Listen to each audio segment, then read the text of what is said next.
ಸರ್ವರಿಗೂ ನಮಸ್ಕಾರ.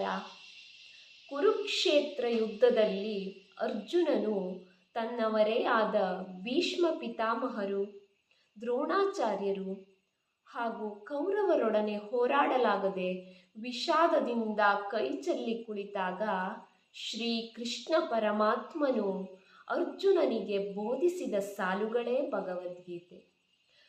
ಈ ಭಗವದ್ಗೀತೆಯು ನಮ್ಮ ಜೀವನದಲ್ಲಿ ಪ್ರಮುಖ ಪಾತ್ರವನ್ನು ವಹಿಸುತ್ತದೆ.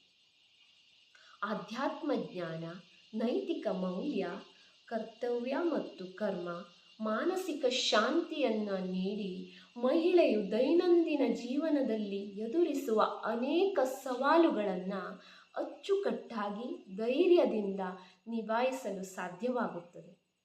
ಇಂತಹ ಭಗವದ್ಗೀತೆಯನ್ನು ಕಲಿಯಲು ಶ್ರೀಮತಿ ಸವಿತಾ ಜೋಶಿಯವರು ಆನ್ಲೈನ್ ತರಗತಿಯ ಮೂಲಕ ಸುಶ್ರಾವ್ಯವಾಗಿ, ಸ್ಪಷ್ಟವಾಗಿ, ಉಚಿತವಾಗಿ ಹಾಗೂ ಶಿಸ್ತುಬದ್ಧವಾಗಿ ಕಲಿಸಿಕೊಡುತ್ತಿದ್ದಾರೆ.